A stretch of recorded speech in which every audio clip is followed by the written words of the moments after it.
Today we're going to be taking a look at the top 25 vintage football cards sold on eBay month of August 2024. A few rules for you guys on this video. No duplicate cards are allowed unless there's an autograph or a variation. Those are both allowed in the video. Graded and raw cards can be sold and shown, and has to be 1986 or earlier. So with those rules out of the way, let's take a look. But what I will say is this video is sponsored by On Mantle. They're a social media platform for collectors. Imagine like a mixture of Twitter and Instagram in one platform, and you don't have to deal with all the nonsense of other social media platforms, right? 100% card or collectible base. You don't have to see all those annoying posts about politics from your relatives or friends. This is a post from Topps Ripped talking about the 1957 football set design. It features a Bart Star, which will sell in this video, so you'll see that a little bit later. And then this is a card that I just posted yesterday, which is a pre-Titanic card from 1911. And this is a really awesome card. I know it's not football based, but I haven't posted a football card yet on the website. So if you guys want to join On Mantle, it is 100% for free. The link is going to be down below in the description and the comment section. And if you guys want to help support the channel and join an awesome platform, make sure to click the link down below, create your free profile, and start joining their platform and posting. That being said, let's actually take a look at card number 25, which is Jim Ringo. This is a PSA 9 from that 1959 set. He's a Hall of Famer, 10 Pro Bowls. He was also a coach from 1969 through 88. This 9 sold for $2,150. Anthony Munoz, one of the best offensive tackles of all time, a 13-year career with the Bengals. This 10 sold for $2,500. Fred Blentkoff. And what's interesting is he has an award given out to the best college wide receiver year after year. And this one in an 8 sold for $25.99. I can't remember, though, if this is a short print within the 65 set. I'm leaning towards yes, but I apologize for not having that research ready. 1953, Otto Graham. He won 10 championships in a row. Widely considered the best Cleveland quarterback of all time. And this one sold for $27.16. 1986, Jerry Rice.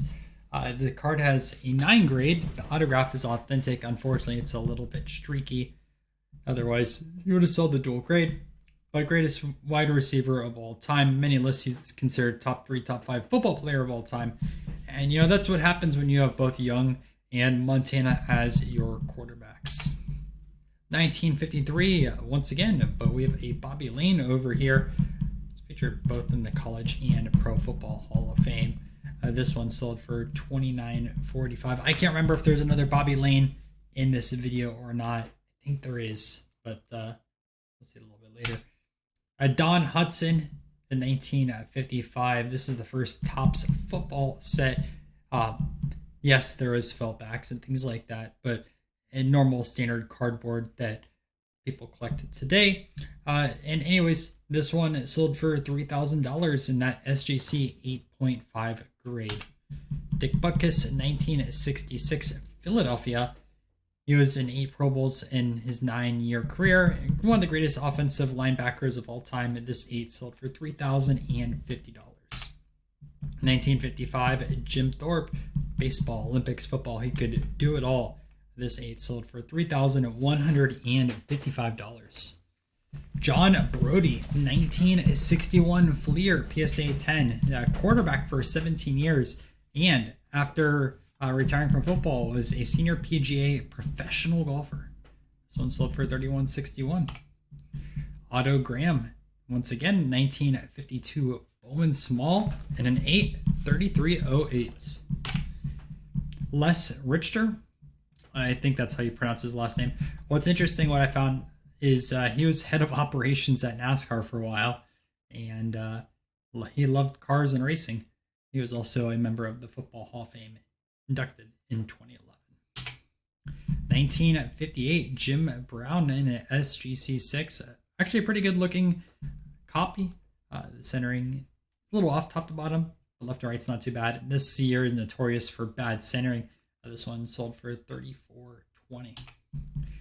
Bart Starr, 1957, with an autograph and multiple creases. Won 3 consecutive championships between 65 and 67, and he was also the Packers head coach from 75 to 83. This one sold for $3,500. Ollie Matson played from 1952 to 66, Hall of Famer, and he actually won 2 Olympic medals, and 35.08 on this one.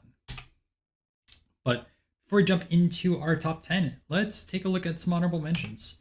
Up first, in 1966, Johnny Unitas Philadelphia. This was an 8, sold for $19.25. 1972 Staubach rookie card. This one sold for $2,000. He was a Heisman winner at Navy and played 11 seasons with the Cowboys.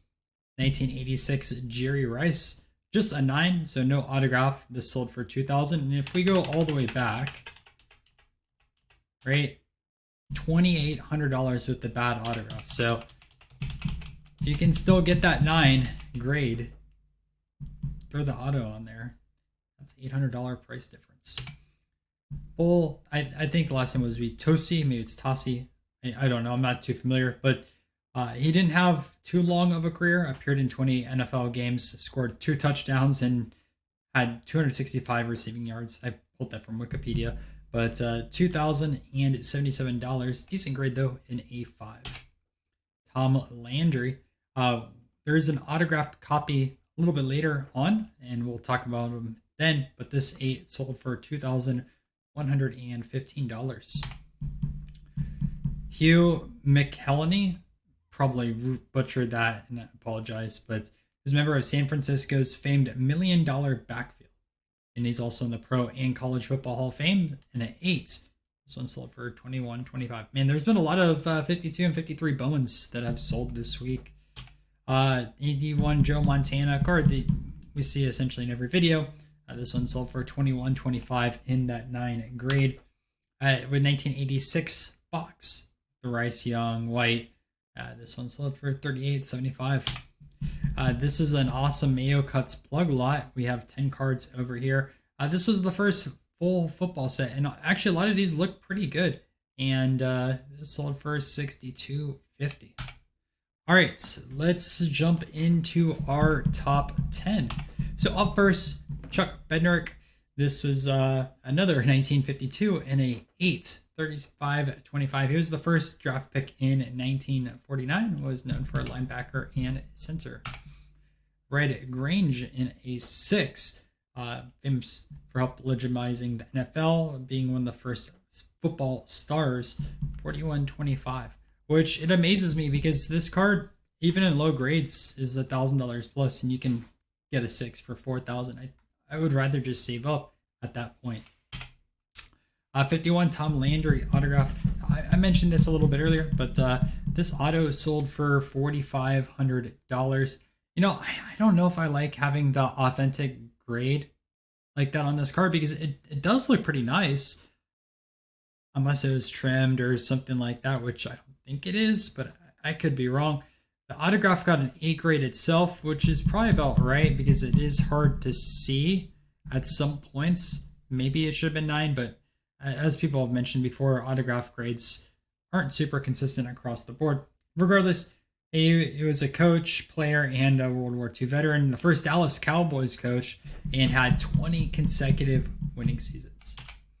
1958, Bill George in a 9. He had 8 consecutive Pro Bowls from 54 to 1961. Hall of Fame member. This sold for $58.50. 1984, Dan Marino, legendary quarterback, and he never won a Super Bowl ring. But regardless, this card still sold slightly under $6,000 in that pristine 10 grade.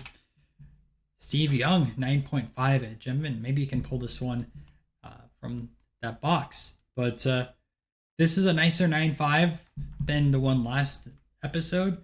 The last episode, a 9.5 sold for $5,000. This sold for $6,000. It does have the 10 for centering. And Steve Young was considered a bust, and the Bucks got rid of him. And it was Joe Montana's backup, but it worked out pretty well. 1984, John Elway. He was associated with all three of the Broncos' Super Bowl wins. He was the 1987 MVP, 68-50 in this PSA 10. John Riggins. He had a pretty interesting career. His best seasons were when he was in his mid to late 30s. And this 10 sold for $8,100 in the number 3 spot. In the number 2 spot, we have a 1948 Leaf Sammy Baugh in the maroon jersey. He's quarterback, safety, and a punter. 6 Pro Bowls. This in an 8 grade, which is amazing for the set. 15,495. Now you're wondering, top sell is, well, if you follow the series, it tends to be the same card over and over again. It's like the 52 manual in the tops. We see the 1965 Joe Namath. Broadway Joe won the only Jets Super Bowl. This 8.5 sold for $33,000. And that is it. Thank you guys for checking out this video. If you want to check out last month's video, I'm going to have it on the screen right now. And thank you to our channel members. If you want to be a channel member, be featured on the auction recaps as well as the eBay series down below. All right, I will catch you guys later.